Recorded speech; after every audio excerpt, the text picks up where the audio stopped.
Bonjour, bonjour et bienvenue sur ma chaîne. Alors aujourd'hui je vous retrouve pour une nouvelle vidéo et comme vous pouvez le voir, on est dans un endroit différent d'habitude parce que d'habitude je suis dans la pièce qui me sert de bibliothèque. Donc là ça aurait été péché que de ne pas profiter du soleil à l'extérieur. Donc là je suis dans mon jardin. Donc il y a un petit vent frais, il fait 28, le soleil brille, je suis sous mon cerisier et franchement c'est top, on est bien. Voilà. On souffre pas trop de la chaleur, franchement c'est bien. Voilà. Sur ce, donc aujourd'hui de quoi est-ce que je vais vous parler? Je vais vous parler MM. Donc je vais vous parler des 4 derniers MM que j'ai lus. Ce sont tous des services presse et je les ai tous beaucoup aimés. Franchement, il n'y a pas de j'ai pas de déception au niveau de ma lecture, loin de là. Sinon, comme d'habitude, je vous mettrai en barre de description les liens vers les 4 romans dont je vais parler aujourd'hui. Comme ça, vous pourrez les retrouver facilement sur Amazon. On va déjà commencer par le premier roman. Alors, il s'agit du Miroir du Djinn de Alix Kane aux éditions Mix, enfin Mix Édition. Donc là, on va se situer dans un MM, dans un milieu fantasy. Alors, c'est de la fantasy de de très très bonne qualité puisque l'auteur a très bien conçu son univers à tel point que j'aurais envie d'avoir d'autres romans dans le même univers parce que l'univers est très bien expliqué, il est assez complexe, il n'est pas simpliste. Il y a vraiment l'auteur a vraiment pesé tous les temps à aboutissement de son histoire, donc ce qui fait qu'on a un roman qui est abouti. Voilà.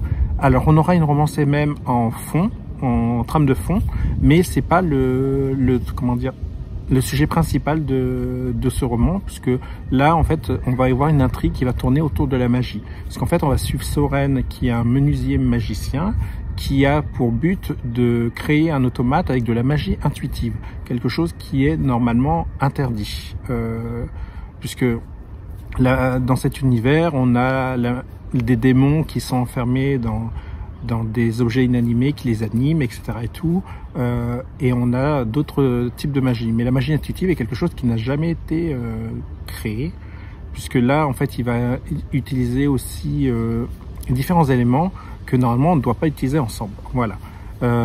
Donc, juste, on a déjà ça, mais pour compléter ses recherches et tout, en fait il va tomber par hasard sur un djinn enfermé dans un miroir, sauf qu'en fait le djinn a aussi ses propres dessins. Voilà, sous couvert d'aider Soren, il vise aussi un autre but et franchement c'est pas mal. Le seul truc, c'est que Soren, en fait, il se laisse porter par les événements. C'est un personnage qui, au début, pourrait paraître passif, mais à la fin, devient vraiment actif. C'est-à-dire que il se laisse vraiment conduire par les événements, on a l'impression qu'il se laisse entraîner sans vraiment réfléchir et tout. À contrario, par exemple, de son apprenti qui, lui, réfléchit beaucoup, et d'autres personnages aussi. Et sinon, là, j'ai eu un petit pincement au cœur pour la femme de Soren, Nalani, qui est un peu la laissée pour compte de l'histoire, puisque en fait, comme il s'agit d'une romance même, vous doutez que il va pas rester avec sa femme. Donc voilà, j'ai juste eu un petit pincement au cœur pour ça, mais après c'est très bien expliqué dans l'histoire, c'est très bien amené, donc il n'y a pas de souci là-dessus. Voilà. J'ai eu aussi un petit coup de cœur pour la fille de Soren, qui est débordante de vie. Franchement, c'était un plaisir de la voir parmi les pages où on la décrivait, etc. et tout. Pour l'apprenti de Soren, j'ai bien aimé en fait que ce soit quelqu'un qui soit assez libre, qui reste aussi un peu sauvage sur certains aspects, mais il complète bien Soren. Voilà. Donc c'est un roman que j'ai beaucoup aimé. C'est le premier roman que je lis de cet auteur et franchement c'est un pari réussi. La plume, comme je vous disais, est très bien faite puisqu'on est embarqué dans l'histoire. En fait, on peut pas s'empêcher de dévorer les pages, tout simplement. Franchement, c'était très bien. Donc voilà pour mon premier roman. Pour le second, il s'agit des garçons, les garçons de Calabre de mes DMC, la petite image là, voilà. Alors c'est pas dans une maison d'édition, c'est pas en auto-édition, mais ça n'enlève rien, comment dire, à la qualité de cette histoire. Alors mes DMC à chaque fois me surprend parce que elle arrive à partir de sujets qui pourraient paraître assez simples à nous faire quelque chose de très bien construit, d'actuel et qui apporte une vraie réflexion. Là, en l'occurrence, on va suivre Tino et Alessio. Alessio, lui, est le meilleur ami de Tino et il se retrouve à chaque fois pour les grandes vacances d'été, puisque Alessio vit à Milan avec ses parents et on a Tino qui, lui, vit sur place. Sauf qu'en fait, on va avoir un gros coup de cœur pour Tino parce que il va avoir des addictions, il a une famille qui est pas évidente. Franchement, c'est un personnage pour lequel on vibre parce que il nous émeut tout simplement. Et Alessio sera son encre. Voilà. Ça va pas se faire non sans mal puisqu'il va y avoir des étapes. Il faudra aussi que ça vienne directement de Tino, cette évolution.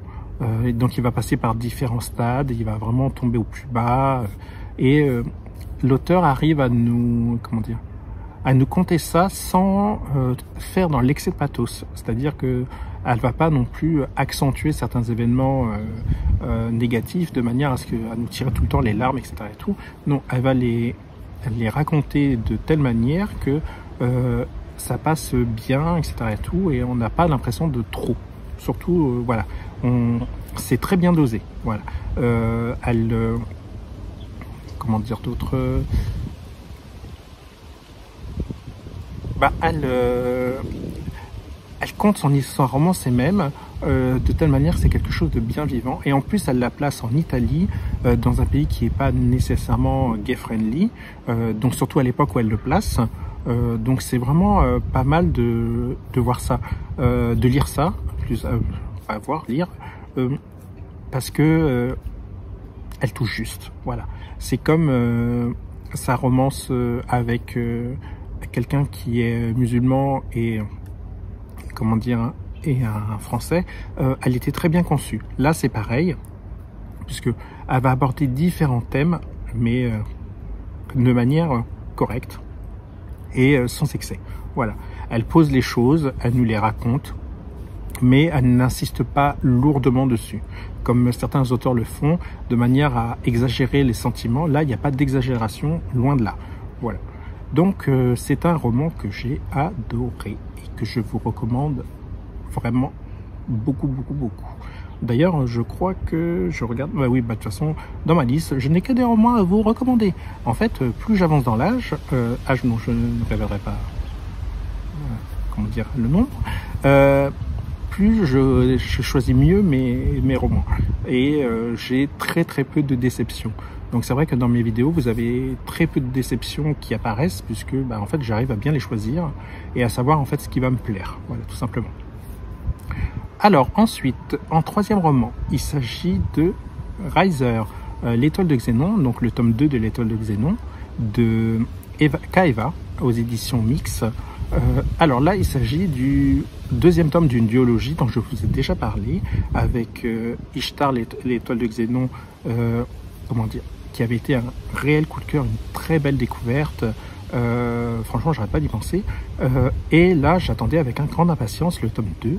Donc, pour vous situer, on se trouve dans de la science-fiction, avec une romance et même sous-jacente. Là, en fait, on va avoir comment dire, on va reprendre les codes des space opéra, avec un univers très bien construit. Comment dire, des extraterrestres avec leur propre mentalité, mais quelque chose qui s'adapte. En fait, l'auteur a créé son univers de telle manière qu'on y croit vraiment beaucoup. Elle s'est inspirée des grands codes de la science-fiction, puisque il n'y a pas de faux pas. Tout est très bien. Ce que j'ai bien aimé, c'est que les extraterrestres ont leur propre mentalité. Donc en fait, l'auteur n'a pas essayé d'adapter une mentalité humaine à celle des extraterrestres. Pourtant, elle a réussi à introduire une romance dedans, puisque entre entre les deux protagonistes. Donc, comme il s'agit d'un tome 2, je ne vais pas trop vous raconter l'histoire, je vais plutôt vous parler de ce que j'ai ressenti à la lecture. Donc déjà, c'était un réel plaisir de reprendre cette histoire. Et j'ai absolument pas été déçu. On va avoir, comment dire, notre héros humain, enfin Ishtari, va avoir des complications, etc. et tout. Il va se retrouver éloigné de Xanto. Et on va avoir aussi une belle surprise au niveau de la romance. Bon, après, je vais pas trop vous dire ce qui se passe, mais on va avoir une belle surprise et on va avoir quelque chose de complémentaire. Voilà. Comment dire, nos héros seront vraiment très complémentaires et c'est quelque chose de très beau à lire. J'ai vraiment pas eu de fausses notes, tout simplement. C'était parfait du début à la fin, à tel point qu'il faut que non, il faut pas que je me l'achète, je l'ai déjà. J'ai déjà acheté le tome 2, donc comme ça j'ai la duologie dans ma bibliothèque. Je tenais vraiment à l'avoir tellement c'est de qualité. Alors je peux pas trop vous en dire plus. Peut-être mis à part que les sentiments au niveau extraterrestre, même si on a l'impression que les extraterrestres ne ressentent pas comme nous, il y a aussi des sentiments c'est très bien expliqué, très bien trouvé, et ça rentre vraiment pleinement dans l'univers. Donc bon, voilà.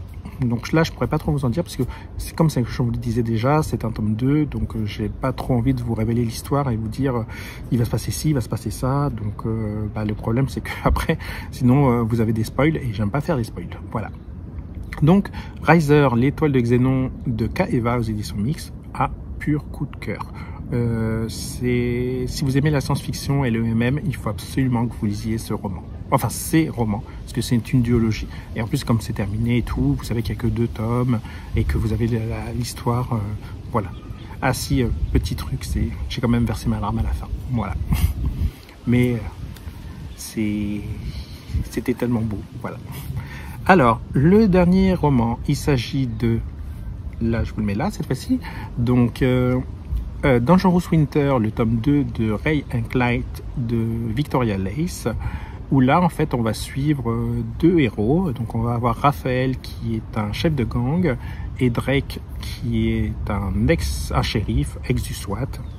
Donc on les avait déjà vus dans le premier tome qui était vraiment très très bien, et là dans le tome 2 l'auteur fait aussi bien, si ce n'est mieux, puisqu'en fait on va avoir l'évolution de la relation entre nos 2 protagonistes, à savoir que quand même ils sont dans 2 univers bien différents et on se demande tout le temps comment ça va finir, est-ce que ça va bien se finir, etc. et tout.